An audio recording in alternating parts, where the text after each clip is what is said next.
So good morning, everyone, and welcome back to Solar and Storage Finance USA. Welcome back to our second session of the morning, where we're going to be asking how we can improve yield and how we can kind of ensure a bankable march of progress. Before I introduce you to our speakers, I would like to say a very, very big thank you to all of you for joining us and for our sponsors. We wouldn't be able to do the event without the support of our sponsors. So a very big thank you to LONGi, and you're going to hear from Hongbin Fan of LONGi this morning on this session. Thanks to Clean Energy Associates, LeClanche, STS, Trina Storage, DNV, Greenbacker, Vincent & Elkins, Aurora, Celtic Bank, Energy Toolbase, ESS Inc., Hodgson Russ, and Solar Ranch Development Company. I am going to hand over now to the moderator for the session.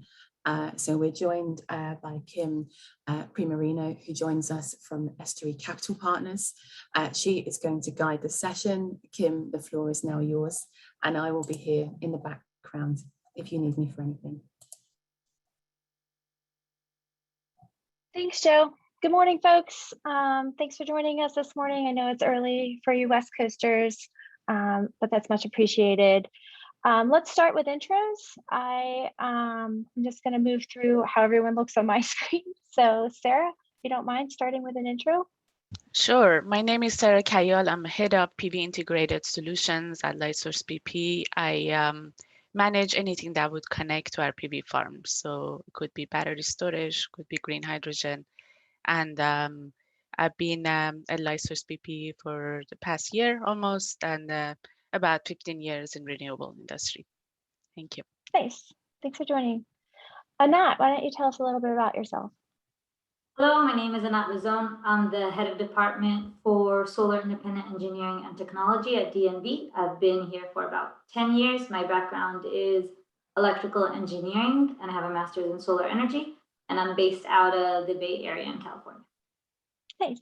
Thanks for joining us. Hongbin. Thank you. Yeah, this is Hongbin Fan. I'm a director of product marketing from LONGi Solar, and currently it's the largest mono ingot wafer and the module manufacturer globally, right? And so I've been with LONGi for the last 5 years, and so yeah, I have an engineering background and in both semiconductor and solar. Thank you. Nice. Thanks for joining us. And John. Hi, I'm John Prevatelli. I work for Wells Fargo's Renewable Energy and Environmental Finance Group, and I oversee technical due diligence for the team. Nice. And since you're the last one to introduce yourself, maybe I'll start with you. First question. You know, we've all read all the blogs and reports, or worse, maybe in my case, operated projects that have been chronically underperforming. Curious how you at Wells Fargo assess downside scenarios. Yeah, I'm happy to answer that question. So yeah, we've also seen what I think people refer to as endemic underperformance in the solar sector. Over the course of the last probably 7 years, we've really focused on utility scale projects, but we also have some DG portfolios, and the utility scale projects have been underperforming by a few percentage points on average. So it does seem like there's a bias that is being introduced into the production estimates, not intentionally, but because I think developers and independent engineers and EPCs presume that the projects will be operated in an optimal manner.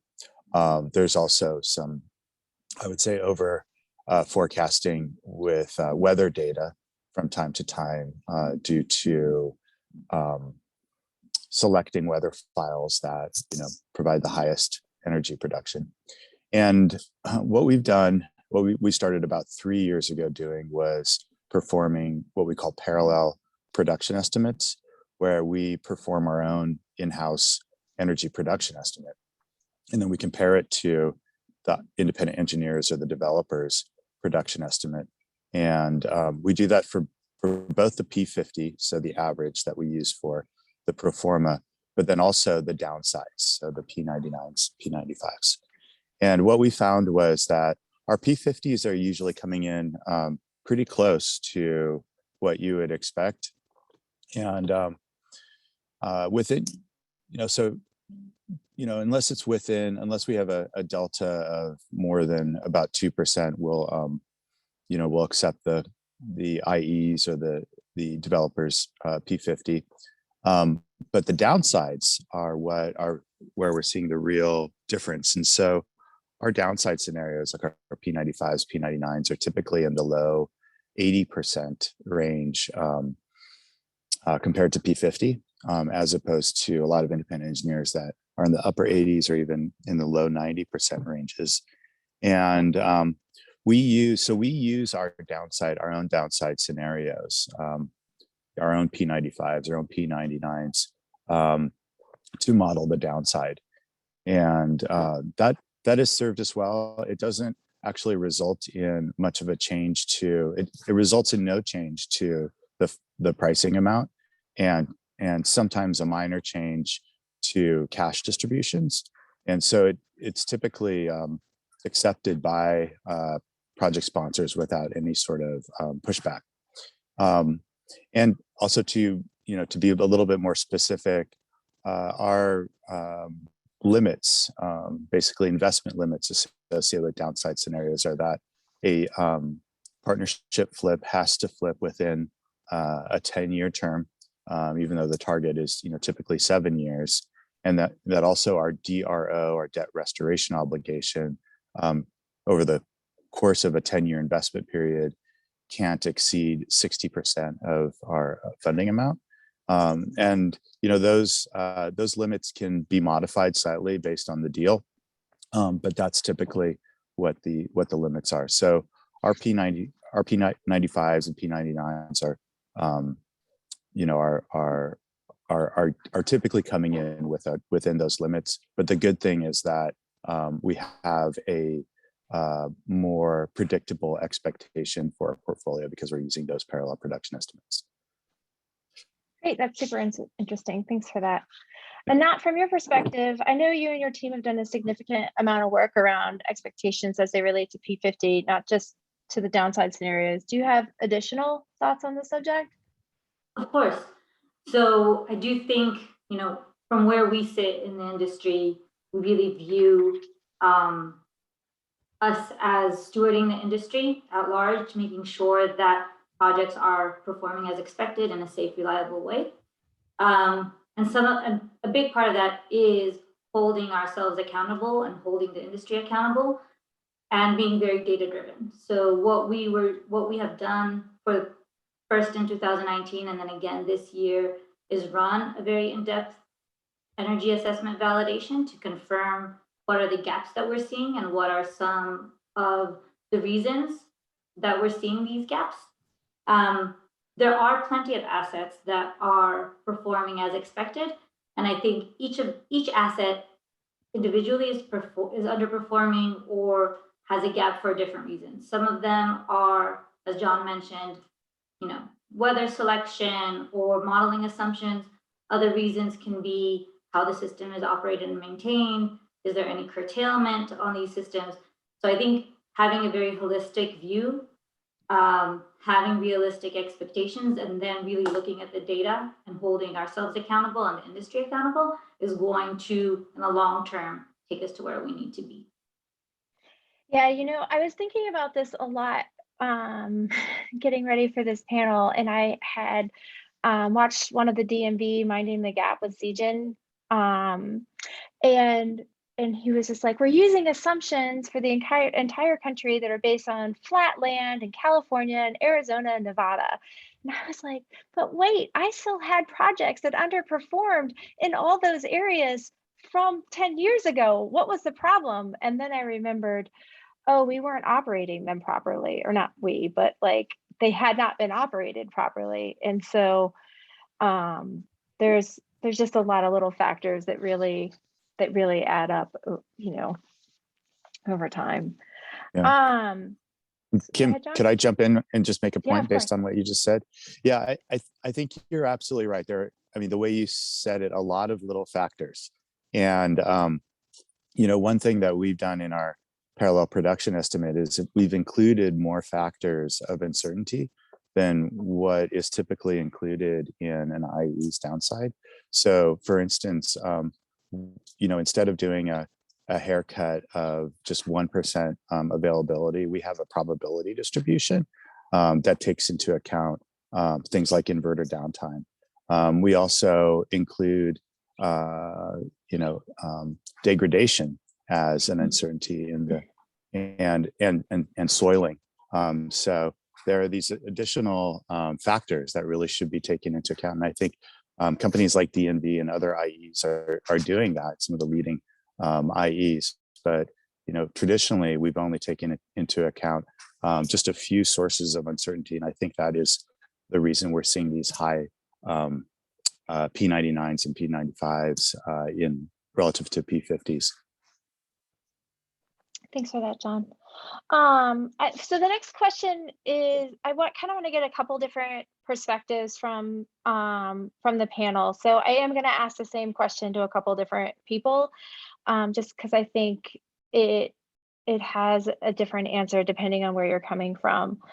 Sarah, let's start with you. How do we balance innovation and bankability?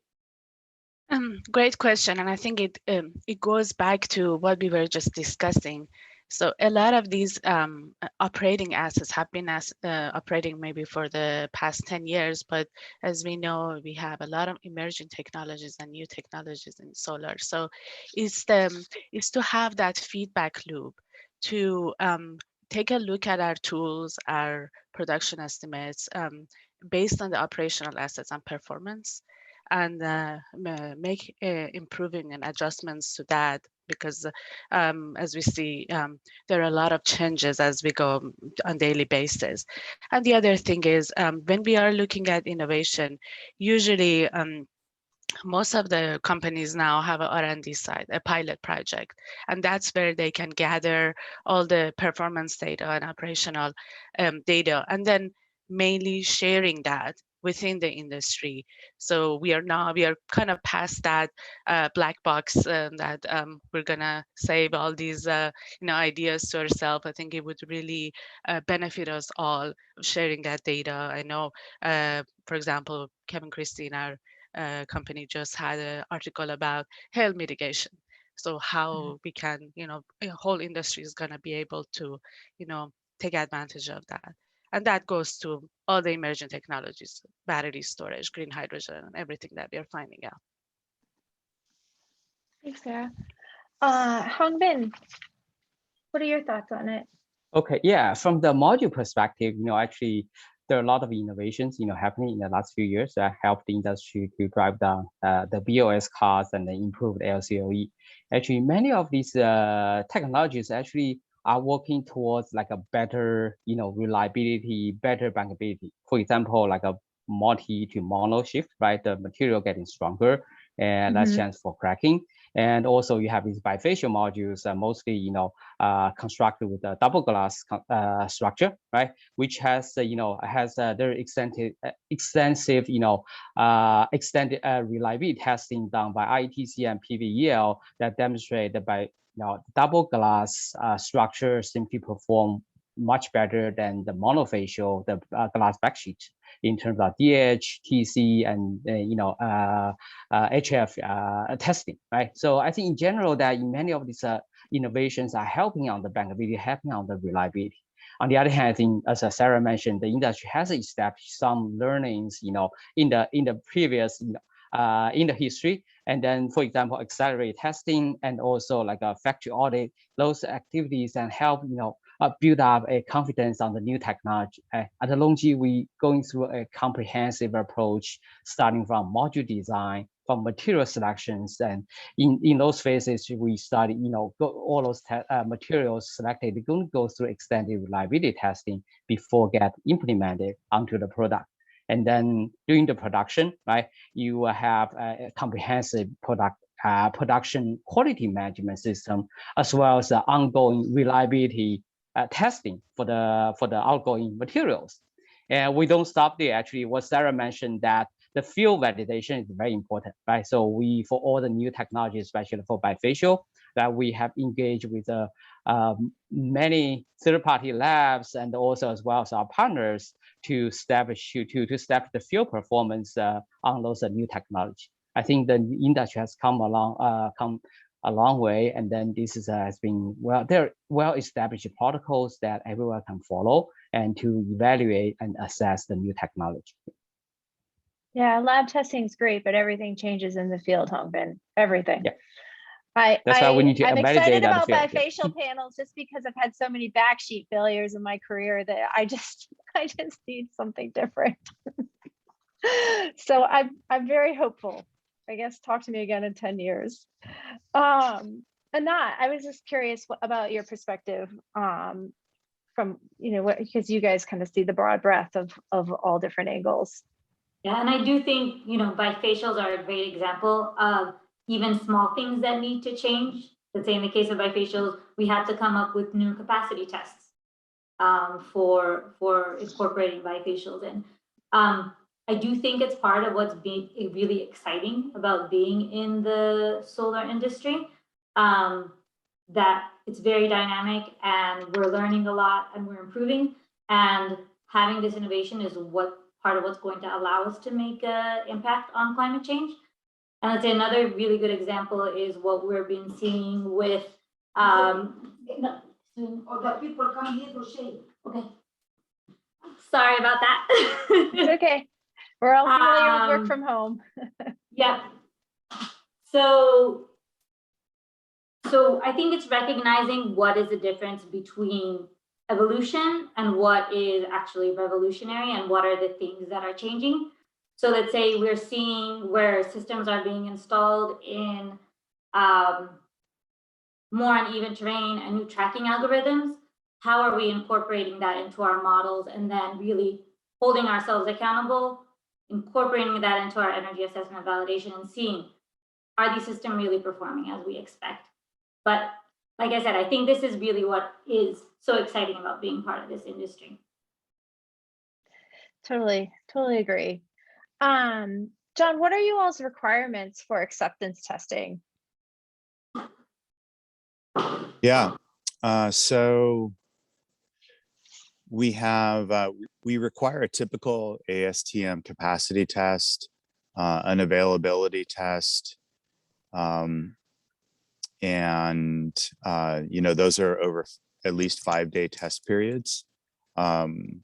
We like to see an availability test goal of 100%, but we rarely get that. But that is, it's not unreasonable to expect that, right? Because these are brand new systems that are supposed to function without any sort of failures. But typically we get, up to, in the high 99.9% in availability test results. So that's good.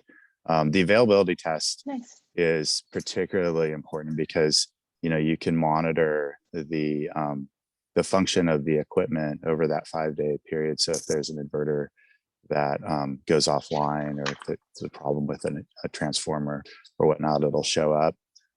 Obviously, sometimes it takes longer than 5 days for those problems to show up, so it's not foolproof. And then we require, the typical commissioning, so dry commissioning, ensuring that all the modules and strings and whatnot have been wired correctly, and then also wet commissioning or hot commissioning that is performed after we do our initial funding, and that's commissioning of all the equipment per the manufacturer's recommendations. And then, so that's for performance testing, obviously. And then with regard to equipment, we require the accelerated lifetime testing of modules. And so we require something equivalent to the product quality program, or PQP test protocol. And that's, I think it's like 3 times the baseline IEC 61215. And that ensures that the modules, well, it helps to ensure that the modules will perform as expected over, a 10 to 20 year period. And as I mentioned before, our maximum investment term is typically 10 years. And then we also require factory inspections. And so we send in factory inspectors to look at the lines before modules are produced. And then typically about once a week as modules are produced. That's called production oversight. And then the factory inspectors also check to ensure that the modules that were actually produced for our project and audited are being sent to our project through what are called pre-shipment inspections. And then on top of that, we have a few other sort of detailed requirements that we've just added to our term sheets based on experience, things like ensuring that there's harmonic compatibility between medium voltage transformers and inverters, and then also ensuring that there's appropriate wind loading. There's an appropriate wind loading study for trackers, things like that. So it's a pretty wide range. Does it change at all for 2P? Do you have any projects that are 2 in portrait? Yeah, we have one so far that's 2 in portrait, and yeah, we did. That one did not initially have a sufficient wind loading study, and so we asked for an extra wind loading study. We actually paid for it, and it came back clean. We had to make a slight adjustment. For the most part, we had to make a slight adjustment to the stow, the wind speed that the project went into stow, and also the stow angle. But yeah, that was a little bit of extra work. And actually, maybe I'll just take this opportunity to say that if anybody would like a copy of our technical requirements, the organizers can share my email, and I can send you a copy of our technical term sheet exhibits, and also a best practice documents, actually 2 documents, one for module testing and auditing, and then the other for energy storage. So I'm happy to share that with the industry. That's really great. In the spirit of transparency and sharing data. Oh, that makes me happy. I'm going to throw some curveballs, guys, because people are asking questions, and just to make sure that we get to them, I'm gonna pose them to the group. So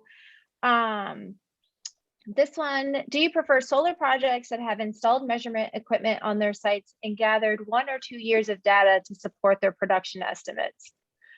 Oh, this sounds like it comes from someone from the wind industry. Don or Sarah, who wants to take this one?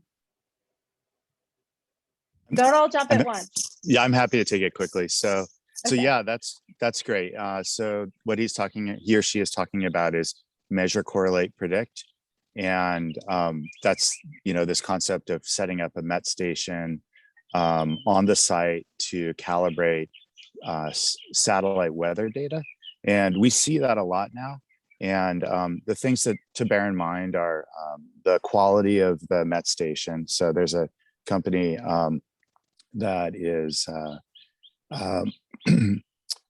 really good at doing that. And gosh darn it, the name will come to me in a moment. But the so you want to have groundwork. Thank you very much. Thank you for remembering it. So the quality of the sensors is very important, particularly the pyranometers. You want to use secondary standard pyranometers as opposed to like silicon cell pyranometers that have a far greater level of uncertainty. So you want accurate pyranometers. You want to have at least a year worth of ground-based MET data. The person said 2 years, so that's definitely sufficient. You also want to have a technician who is good at calibrating the satellite weather data, has good experience, do the work, because it is, I would say, it's definitely a science, but there's also an art to it. So for instance, we've seen some projects where the calibration has resulted in too much direct normal irradiance, which creates a larger than should be anticipated production estimate. So you want to check the DNI versus the GHI or the diffuse irradiance ratios. So, but overall, yeah, I'm definitely in favor of calibrating satellite data using ground-based data. Yeah, for sure. John covered it pretty well, but I have the same thing. It doesn't have to be necessarily 2 years. 1 year data can also be sufficient for some sites. But yeah, it's even if we don't finance the project and we put it on balance sheet, something that we definitely do for all our projects. Oh, nice. That's good to know. You know, oh, there's one more. How much is soiling an issue on the backside of bifacial modules? Who wants to take this one? I can maybe start, and then maybe like Sarah can Yeah, I think that'd be great, Hongbin. Yeah. So I think naturally on the backside, because of the nature of the tilt angles and the materials, so the soiling on the backside in general is much lighter compared to the front side, right? And so I think, but I think our customers like light source BP may have better idea, in the real life how bad it is. And so in general, I think a backside soiling is much lighter. And I agree with that. Also, I would add the caveat that it depends on the site as well, because as bifacial modules, if it is tracker versus fixed tilt, that can change the percentage. And we are seeing on the tracker, the performance is lower than what we have anticipated. And some of it is based on I would say, soiling, but it's really hard to really categorize, is it based on the soiling or is the albedo in the the type of the reflection we have on the type of vegetation. So it's hard to quantify that, but in general, what we've seen in the tracker performance with the bifacial is lower than expected. Interesting. Hongbin, I have to ask, because I feel like in the last 3 years, modules are just growing exponentially. Like, how big is too big? How much bigger can we go? Yeah, I think that is a good question, right? So I think the last couple of years, industry has experienced using larger and larger wafers to improve the module power per module, right? And so this has been a pretty effective way to help reduce BOS costs and lower the LCOE. But we have come to a stage that keep increasing the module size, probably the benefit on the BOS savings will getting smaller and smaller, where they kind of leveling off. Keep getting larger may not help us saving on the BOS anymore. On the other hand, actually keep going, the module getting larger, the reliability concerns actually is getting larger, right? Imagine that the bifacial modules are made of 2 millimeter glass and 2 millimeter glass on the front, 2 millimeter glass on the back. And then in the middle of the module, there's not much support, right? And the frame is on the edge. And for example, I think so you can imagine that, for the same glass constructions, the module size cannot go infinitely larger and without compromise on the reliability. Right? For example, we have seen the latest, 6-row design for the 210 millimeter, using 210 millimeter wafer, that the span, the width of the module is 1.3 meters. If you under the same load, that module, the deflection, right, at the middle of the module is like 40 to 60% larger compared to 182, 72 millimeter modules, which is about 1.1 meter. Imagine with such much larger, deflection and deformation in the middle of the module, that for the micro crack formation tendency is much higher, the long-term degradation could be much higher, right? So we don't believe the module want to go larger and larger, and that's not the way, to improve the BOS. I think instead we probably want to focus on the efficiency improvement, right? The module keep the same size, instead improving on the cell and the module efficiency, and help customers to reduce BOS and realize better LCOE. Yeah. And also, another point here I mentioned, basically, right now the extreme weather conditions become more and more common, right? And then the system is designed for 30 or even 40-year lifetime. And then so even extreme weather become a it's through the lifetime of the system, extreme weather we need to build up enough sufficient margin in the system that to be able to handle extreme weather. So I think that's very totally important. I just think you're just like a big sail out there after a while. So no, that's great. Oh, we have some more questions. Where do you see the value in use of financial instruments to limit off-taker risk? For instance, KWH Analytics, solar put product, or other PPA insurance? Who would like to take this one?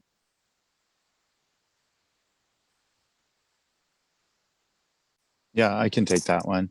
Yeah, I think that there is a lot of value in products like that, insurance, basically, that underpins performance risk, as the question stated. We're not very familiar with doing things like that, because we basically sort of like self-insure through our due diligence and our the various guarantees we have and cross collateralization, within our portfolio. So we haven't seen a huge need for that. But I think for investors that have particularly large projects with unknowns, like technology risk, like for instance, if they're not able to get the same level of accelerated lifetime testing for the modules or factory inspections, like I was talking about before, or they feel like they're taking a risk on a piece of equipment like a new inverter, energy storage system, even a new operator. I think an insurance product like that is great. In fact, just to elaborate a little bit on energy storage, we are seeing a lot of energy storage projects now, and a number of the integrators, the energy storage integrators, are pretty new to the market, and they're not they don't have strong credit, some of the older more established equipment companies, which makes perfect sense. But we don't want to reject that equipment that could be very good equipment, just because the integrator isn't a strong credit and may not be able to honor their warranty. So in those cases, using an insurance product like that to support a warranty, for instance, and support the performance is a really good solution. No, I can totally see that. We have another question that just came in, and Sarah, I think I'm going to direct this one to you. Sure. As a general rule, for a solar plus storage project, what percentage of the solar output is the battery output? For 400 megawatt solar, how much battery storage? Sure. This is actually a really good question. That's exactly the output of a modeling that we have to do internally. So there would be a lot of scenarios to actually determine what would be the size of the storage for a solar power plant. And the two ways we really look at it, if it is DC coupled or AC coupled system, it can be completely different, the type of sizing that we do. And it's all based on how many cycles we want to use the battery, what are the use cases, how many, what type of really offtake we have for the project. Is it a capacity payment? It can be a shape product PPA. So based on that, then it's a kind of I would say, a loop that we look at. What is the use case, and how would that affect the technical parameters, like the degradation of the batteries? And then we can size the project. So it's I would say it's output of a lot of modeling that goes in there. But in general, what we've seen in the market is on the AC coupled system, usually the battery storage is smaller compared to a DC coupled system. It's just because of the nature of the use cases that we get from the AC coupled system. I'm sorry, just to clarify, you're saying in general, AC coupled systems are smaller than DC coupled systems. Did I hear you correctly? AC coupled system battery storage in relevance to the solar plant is a smaller because of the, if we are sizing so if it is a 1-to-1 ratio on a DC coupled system, it would be a smaller ratio for AC coupled system. But it all depends on the use case and the type of offtake we are looking at. And it's what AC coupled is usually known for. Got it. Thank you. I'm glad I clarified. How often are MET stations used to firm up projections for development stage projects versus validating during operation? Sorry, they're coming in. They're coming in quickly now. It's okay. So that relates, yeah, that relates to the measure, correlate, predict question that we talked about before, I believe. Yeah. And so I would say that, you know, for our projects, we probably see that on, we probably see ground-based MET stations on maybe half of the projects, utility scale projects now. Yeah. And the second part of the question is, you know, do we use that to, you know, to calibrate performance expectations during the operational phase? And the answer is yes, we do that at Wells Fargo. So after, I think it's like 3 years, we take 3 years of data and then we calibrate our forecasts based on the operational data. And it's not just MET station data, it's other data as well. It's like how well the power plant is performing in general. So it takes into account all sources of underperformance or overperformance. And to piggyback on what John's saying, I think that is part of being data driven and using what we learn to improve. And I do think that a lot of this has to do with the wind industry and how, you know, it's matured a little bit faster, and legacy wind has on-site measurements. And I think developers that come with a wind background tend to have on-site measurements a lot more than, you know, developers who don't. And rely on that data. Yeah, I would totally agree. Sarah, maybe I'll direct this one to you. Are you seeing issues in procuring insurance for large solar projects due to increased damage from weather? We haven't seen issues, I would say, but we have to make them comfortable. So we had to go through more discussions with our insurance company, just, you know, walk them through all the standards, but mitigations that we have. We had to take into account because of the extreme weather conditions that we see more and more now. So I wouldn't call it an issue. I would say it's more now have to have more discussions with our insurance brokers. And maybe discussions with how much you pay. It's all about money. Yes, I think.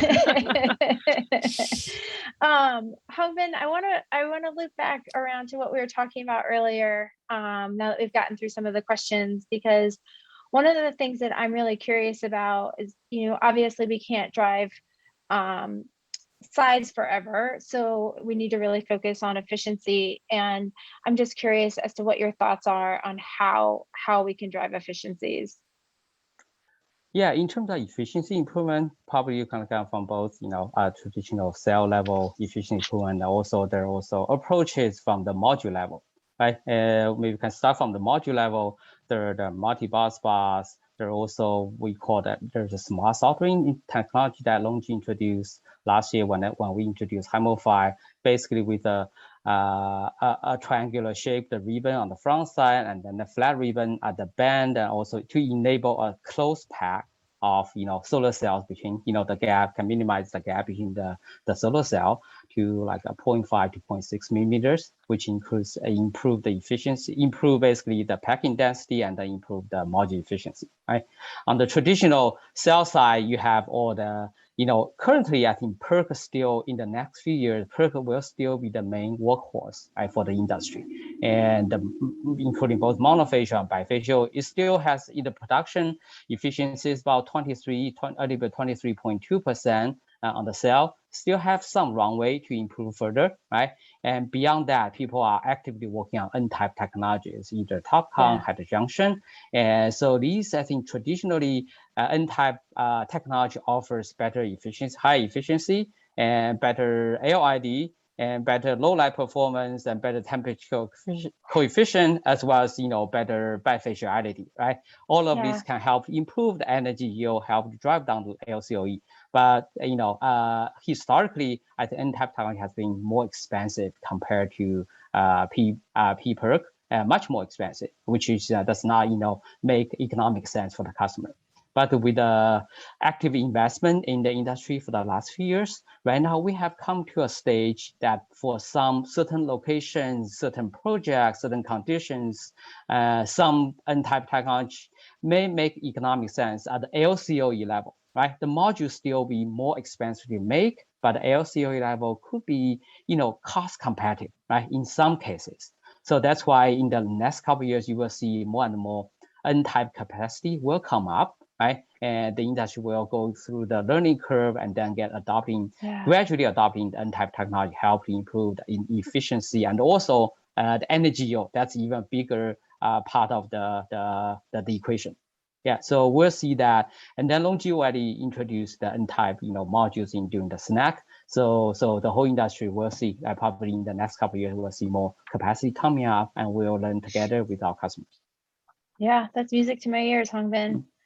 The last question probably, I think as I've moved from wind to solar, now adding storage, one trend I've noticed is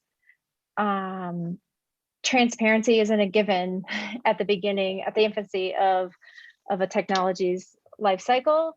And I'm just curious, Sarah, in your experience, how do we drive transparency in emerging technologies?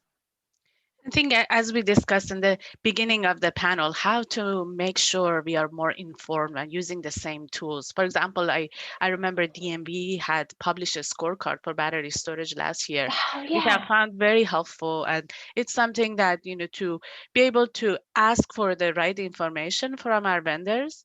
And yes, I know there is a constraint that we don't have enough players, some of these emerging technologies, and we have to go with what they are asking for right now. But the more informed we are and the more, the type of testing and information we ask from them, I think it would really help to drive that transparency. I think the testing, I think that DNV had asked for, it's something that we are now asking on all our vendors to make sure, we do our due diligence prior even to installing. Thank you, Sarah. It's about giving the information to the entire industry in terms of safety and performance, even if it's anonymized, so people can ask these questions and we can all together be pushing the industry into that place. Yeah. And John, from the finance side, I don't know if you have any additional thoughts on this.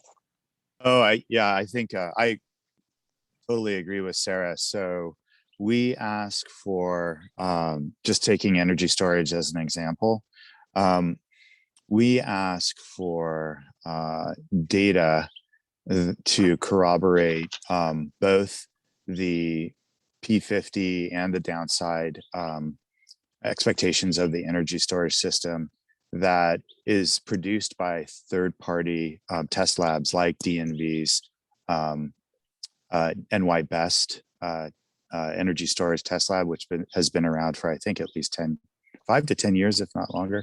And so yeah, having that data that is from an independent third party that covers the use case of a particular battery is extremely valuable. And unfortunately, it's as I think the question alluded to, it's still pretty rare.